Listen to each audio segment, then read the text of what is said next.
including many things that have now been admitted as true, and Navy SEAL families that we talked to who came out and said that it was all made up and that a body double was basically killed. I'll break all that down at the start of the next hour.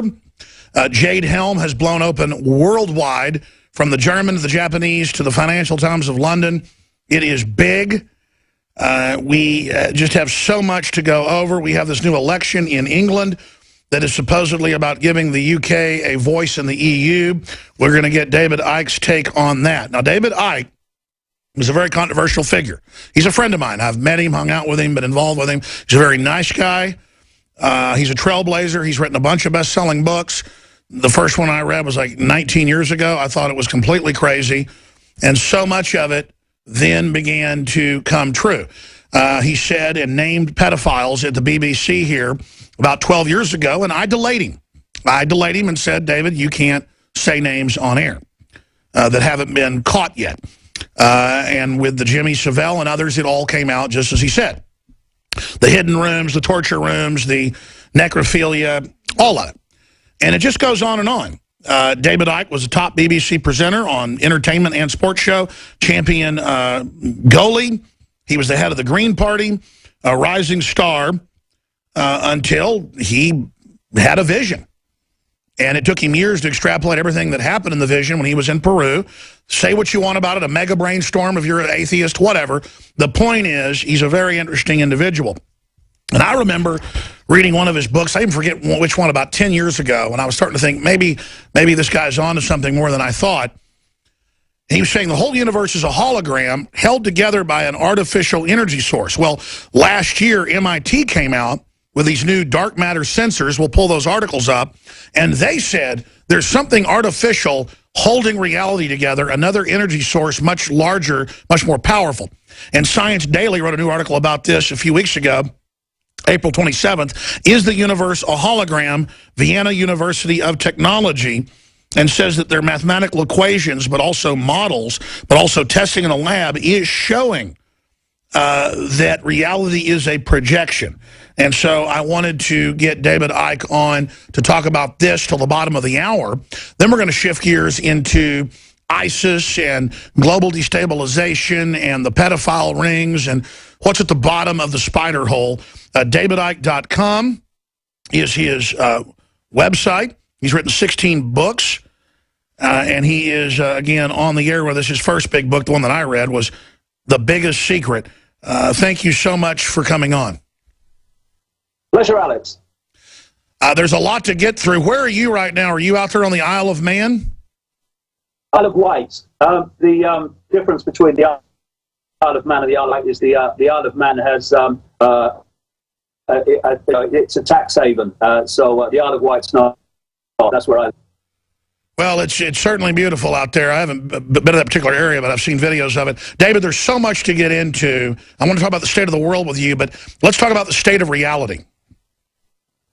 Well, the thing is, Alex, you know, I've been on this just past 25 years, just about 3 or 4 weeks ago, and I've had as much ridicule and condemnation from the alternative media, much of it, as I have from the mainstream media. Because my interest is not having a statue built to me or being fated as anything. It is quite simple. It is to get to the bottom of what the heck, the hell is happening in this world and what this world is. And when you do that, it means all the shackles have to come off your mind, your credulity, and you have to become open, not to believing everything, but open to all possibility, and letting the information be your guide rather than preconceived idea.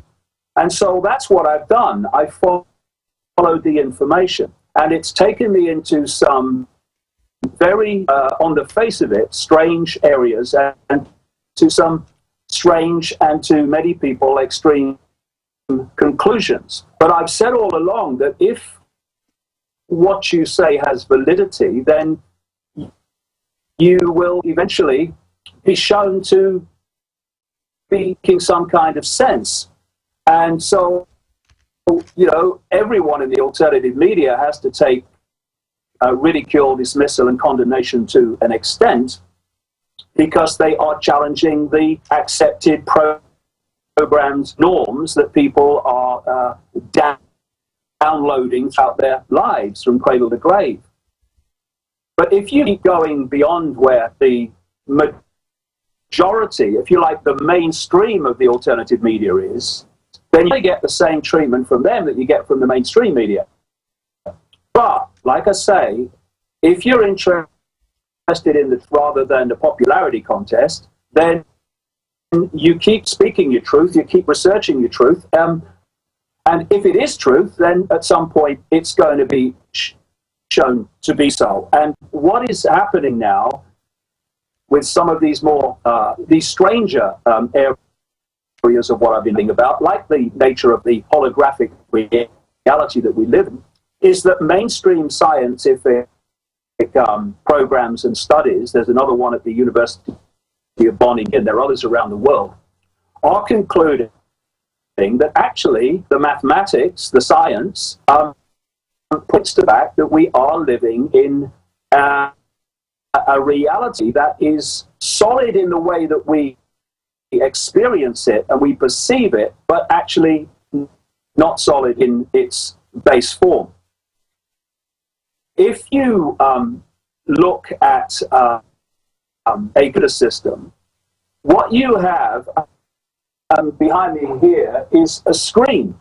And on that are words, and there are pictures, and there can be moving pictures. But that's not because the moving pictures and words and what have you, graphics, have actually been put into the computer in that form. They go into this tower, or they come off the internet in the form of electronic codes and electronic sequences of processes. It's the computer that decodes that information into what we see on the screen, which is very different to the form that it actually takes before it's coded. And what we call the human body is a biological computer. Biological in the sense that it's still a technological computer, in that instead of like a desktop, it takes data and it decodes it according to the way it's told to and is programmed to decode. A biological computer can take information and it can assess it and it can make decisions upon it, which is the body's doing all the time. What we call the immune system is not something that we have to interact with all the time. We don't have to say, oh, immune system, there's something wrong down there with me leg, and you go and have a look. The immune system is constantly seeing the body computer, and it is making decisions on what it's going to do as a result of that. Otherwise, we'd all be dead.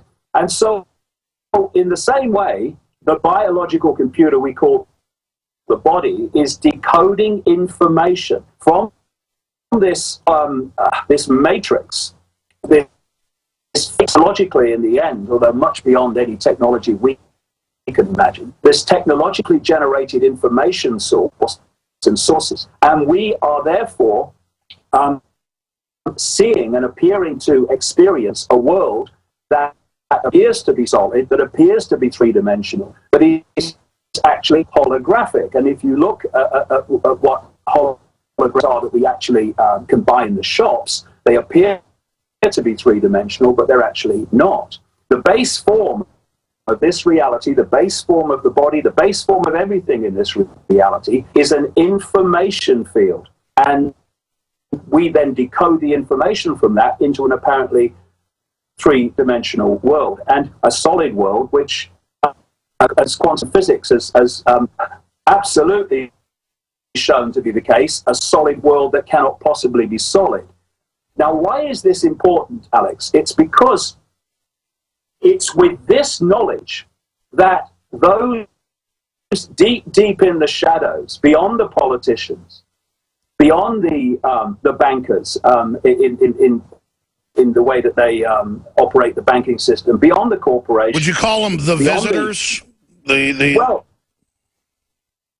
beyond that which we can see, indeed within the human world, beyond that we can see. I mean, the idea now among anyone with a brain on active duty that people who are apparently in power, like politicians and presidents and prime ministers, are actually the ones calling the shots is completely untenable and totally ludicrous. But what I'm saying is, beyond that, beyond what we see in the shadows, they know the nature of our reality. Therefore, they are using that knowledge against us. Stay there. Your Skype's cutting up a bit, David. Excellent point. I'm going to come back and recap that and then ask the question, how are they understanding how the world really works, manipulating it, and towards what end? Because undoubtedly, all the subliminals, all the programming, the chemicals in the food and water to suppress our IQs, what's the end game? What's the reason? And then MIT came out 2 years ago. In fact, I ought to Google and find that article.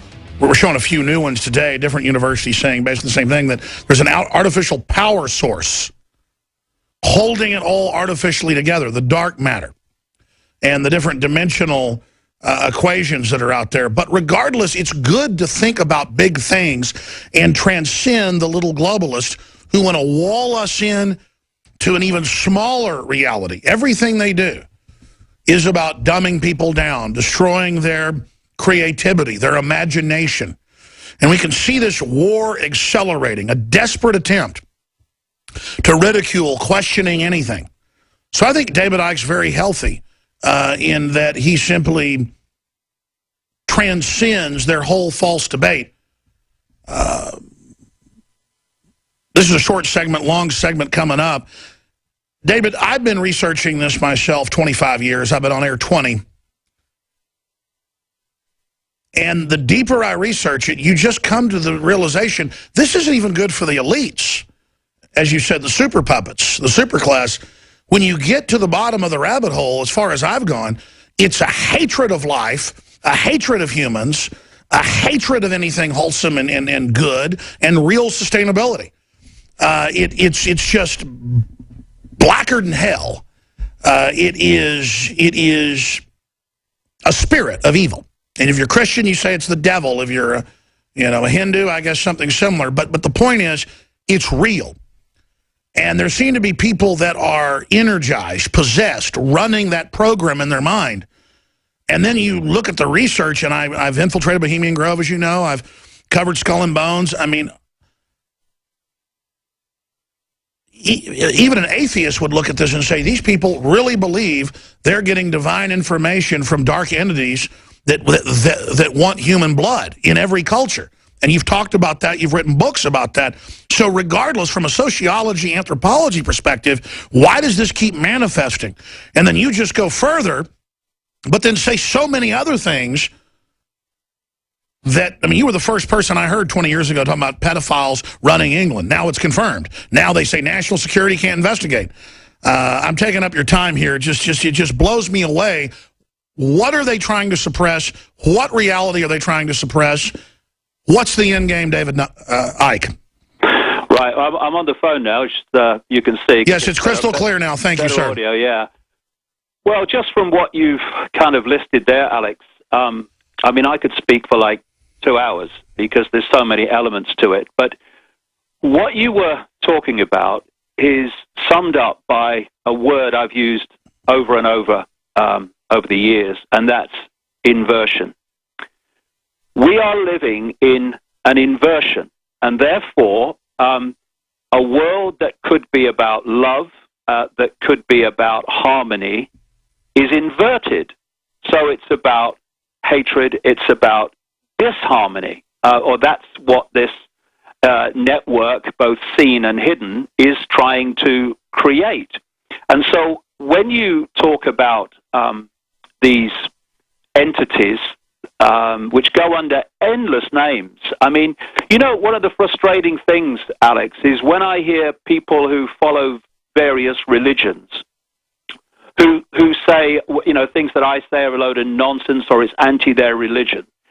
They should read their religious books a bit more, because what some cultures refer to, and ancient cultures and peoples refer